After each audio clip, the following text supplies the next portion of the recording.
ఇద్దరు మ్యూట్ లోనే ఉన్నారు, మీరు కంక్లూడ్ చేయండి. ఇద్దరు మ్యూట్ లోనే ఉన్నారు. గారటండి ఊగిపోతూ ఉంటారటండి. ఆ ఊగిపోయినటువంటి ఆ ఊపే మీ జగన్మోహన్ రెడ్డిని 151 నుంచి 11కి పడేసింది. అది కూడా మీకు ఇంకా అర్థం కాకపోతే దానికి ఏమీ చేయలేము. ఇవాళ తాడేపల్లి బ్యాలెన్స్ లోని ఎలక్ట్రిక్ బ్యాలెన్స్ లోని కూర్చొని ఉయ్యాలు ఊపుకునేటువంటి పరిస్థితి పవన్ కళ్యాణ్ గారు ఆ ఊపే. కానీ పదే పదే మీరు పవన్ కళ్యాణ్ గారిని విమర్శించాడు. అంటే అక్కడికి వెళ్ళారు సార్, అక్కడికి వెళ్ళింది కార్మికులు చనిపోయిన చోటుకి వెళ్ళారు. వెళ్తే ఆ పవన్ కళ్యాణ్ గారు అన్ని నేను తెలుసుకుని మాట్లాడతాను, ఏది పడితే అది మాట్లాడినని ఆయన మాట్లాడడం ఘటన జరిగిన వెంటనే వెళ్ళారు కాబట్టి. కానీ ప్రతి విషయం మీద కూడా జగన్మోహన్ రెడ్డి గారు నిన్న ఒక ప్రెస్ మీట్ జరిగింది. అక్కడ ఆ ప్రెస్ మీట్ జరిగితే మీడియా సోదరులు అడిగినటువంటి క్వశ్చన్స్ కి ఎక్కడ సజ్జలకు ఇచ్చినటువంటి స్క్రిప్ట్ పోయింది. నేను ఇంకా పారిపోతున్నారు జగన్మోహన్ రెడ్డి. ఇలాంటి వ్యక్తులు పవన్ కళ్యాణ్ గారి గురించి, పవన్ కళ్యాణ్ గారి చరిష్మా గురించి మాట్లాడుతుంటే రాష్ట్రంలో ఉన్నటువంటి ప్రజలందరూ నవ్వుతున్నారు సార్. వీళ్ళట విశాఖ ఉక్కు కోసం, విశాఖ స్టీల్ ప్లాంట్ కోసం అసెంబ్లీలో తీర్మానం చేశారట. ఆ తీర్మానం ఏ దొడ్డుదారిని చేశారు? ఆ తీర్మానం చేసినటువంటి ఆ పత్రాన్ని జగన్మోహన్ రెడ్డి గారు పాకెట్ లో పెట్టి తిరిగారా అండి? అంటే కేంద్రానికి పంపించలేదా? అది ఎప్పుడు అఫీషియల్ గా చెప్పినటువంటి పరిస్థితి లేదు. కానీ ఇవాళ వచ్చేసేసి మేము తీర్మానం చేసాం, అసలు మేము కేంద్రానికి పంపించాం, మేము ఆపేస్తామని చెప్తున్నారు. నిజంగా పరిస్థితి అలాంటి నిర్ణయం తీసుకోవడానికి ఒక అవకాశం జగన్మోహన్ రెడ్డి గారికి వచ్చింది ఆలోచన అంటే కనుక మా జనసేన పార్టీ అధినేత పవన్ కళ్యాణ్ గారు విశాఖ ఉక్కు ఆంధ్రుల హక్కు అని ఆయన పార్టీ ఆఫీస్ లో కూర్చొని విశాఖ స్టీల్ ప్లాంట్ కోసం సంఘీభావం తెలుపుతూ ఒక రోజు నిరాహార దీక్ష చేపట్టారు. ఆ తర్వాత దాని మీద జగన్మోహన్ రెడ్డి గారు దొడ్డదాన్ని విశాఖ స్టీల్ ప్లాంట్ ని ప్రైవేటీకరణ చేసుకుని దొడ్డదాన్ని ఒప్పందాలు చేసుకున్న జగన్మోహన్ రెడ్డి ఒక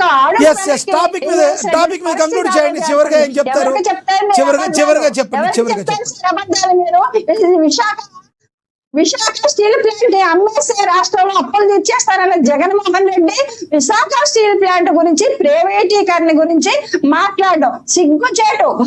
అంటే కార్మికులు చనిపోతే వారికి సంఘీభావం తెలిపి సానుభూతి తెలిపి ఆయా కుటుంబాన్ని ఆదుకోవలసినటువంటి పరిస్థితుల్లో దాని మీద కూడా శివరాజకీయాలు చేస్తున్నటువంటి జగన్మోహన్ రెడ్డి మళ్ళీ అధికారంలోకి వస్తాడు, ప్రజలు పరిపాలిస్తాడు అనేటువంటి నమ్మకం రాష్ట్ర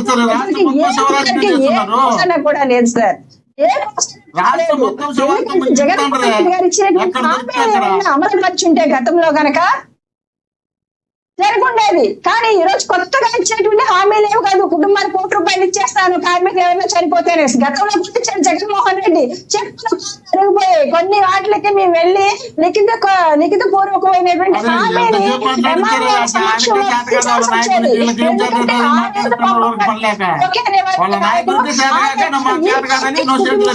ఎవరు ఎలా మాట్లాడాలో కూడా మీరే చెప్తారు మోహన్ రెడ్డి గారు. వాళ్ళ సమయం అంతా మీరు అజయ్ గారే తీసుకున్నారు. అవును కంక్లూడ్ చేయనివ్వండి, కార్మికుల కుటుంబాల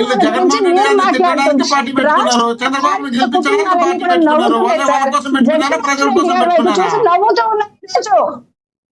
ఎవరి మీద చేస్తారు మీరు శివరాజకీయాలు, రాజకీయాలు? ఇంట్లో తల్లిపోయింది, పాత నాన్నగారు ఫోటో అయిపోయింది.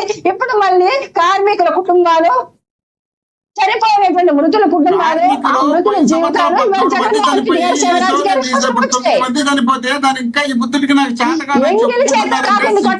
జగన్మోహన్ రెడ్డి గారు న్యాయం చేసేస్తారంటే నమ్మేటువంటి పరిస్థితి ఎక్కడ లేదు.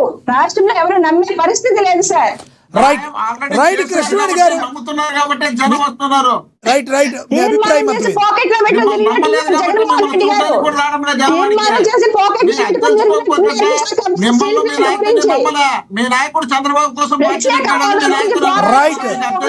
మీ అభిప్రాయం అర్థమైంది కృష్ణవేణి గారు.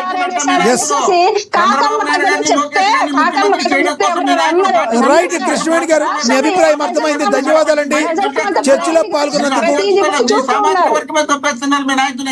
రైట్ మోహన్ రెడ్డి గారు నాకు సమయం లేదు అంటే డిబేట్ లో మెజారిటీ పర్సెంట్ ఎవరిని మాట్లాడకుండా బాగా అడ్డుపడ్డారు. ఈ రోజు అయితే సక్సెస్ అయ్యారు మీరు. ఈ రోజు 2 లక్షల పుస్తకాలు చదివేశారు.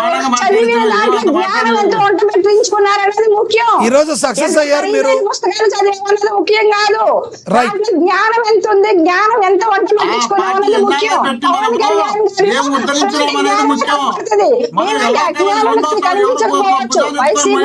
రైట్ రైట్ కృష్ణవేణి గారు ధన్యవాదాలండి. ఎస్ ఎస్ ఎవరు పార్టీలో కాపాడడానికి కాదు మనం వచ్చిండేది. ఆయన 16 సంవత్సరాలు ముఖ్యమంత్రి రైట్ రైట్ రైట్ ధన్యవాదాలండి కృష్ణవేణి గారు. ఎస్ ధన్యవాదాలండి కృష్ణవేణి గారు. సమయం అయిపోయింది, అన్యత భావించొద్దు. ధన్యవాదాలండి కృష్ణవేణి గారు. ధన్యవాదాలండి అజయ్ గారు. ధన్యవాదాలండి. రైట్ రైట్ రైట్ సొంత సామాజిక వర్గమే అసహించుకునే పరిస్థితి తెచ్చుకున్నారు కాబట్టి పరిస్థితి ఉంది కాబట్టి పట్టుకొని వస్తున్నారు. చంద్రబాబు నాయుడు గారు సైతం వస్తున్నారు తప్ప మీరు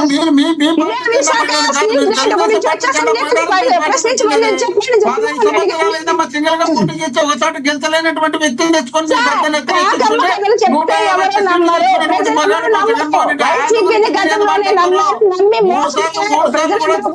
సార్ మోహన్ రెడ్డి గారు